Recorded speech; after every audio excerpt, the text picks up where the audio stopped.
Tumsifu Yesu Kristo. Mama Maria Malkia Mitume, utuombee.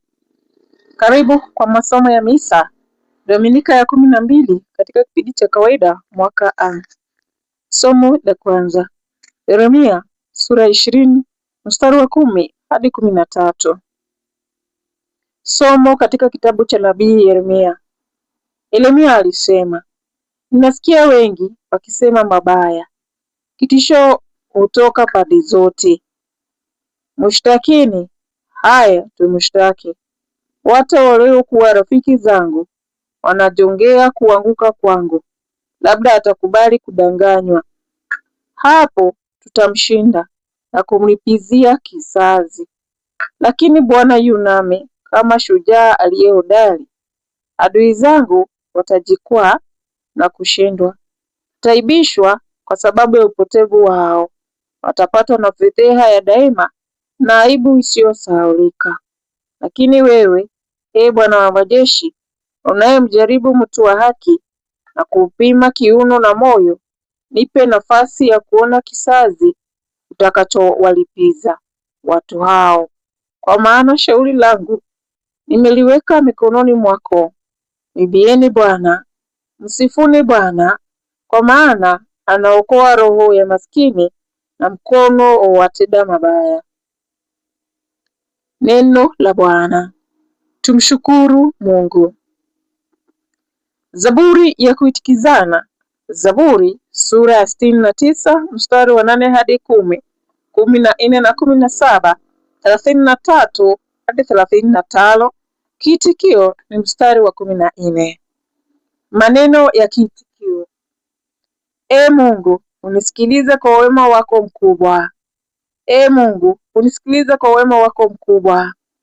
Kwa ajili yako ninavumilia fedheha. Aibu imenifunika uso wangu.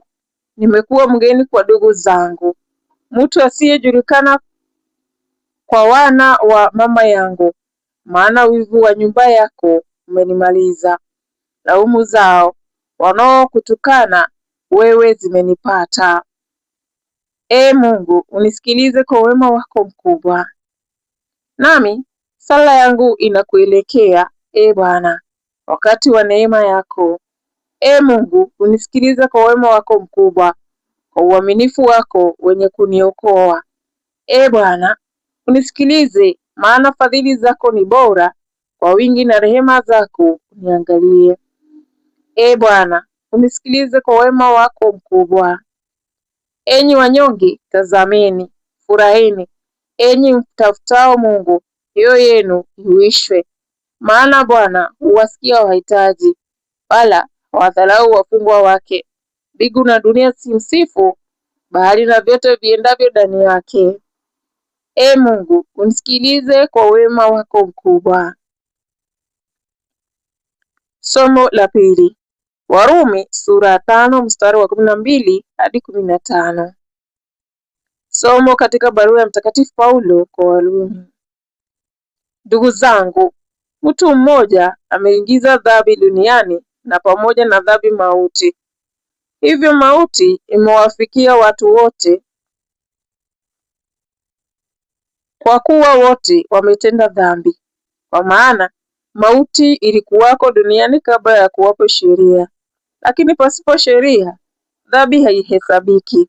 Kumbe tokea Adamu mpaka Musa, mauti iliwatawala, hata wale wasiotenda dhambi kwa kuvunja amri kama Adamu.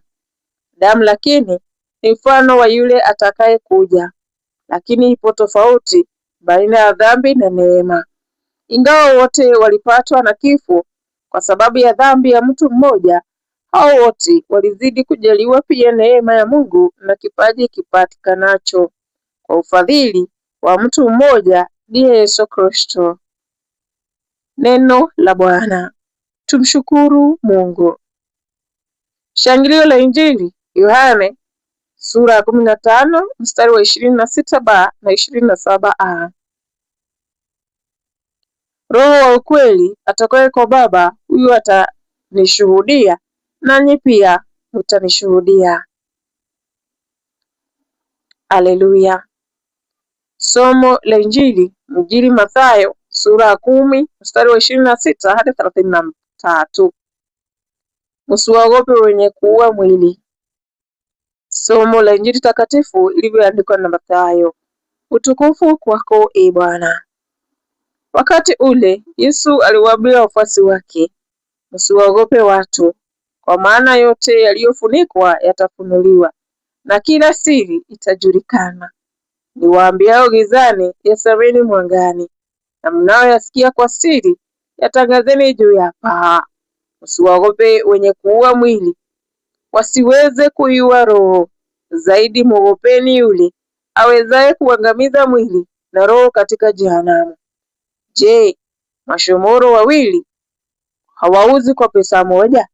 Lakini hata mmoja wao haanguki chini asipojua Baba yenu.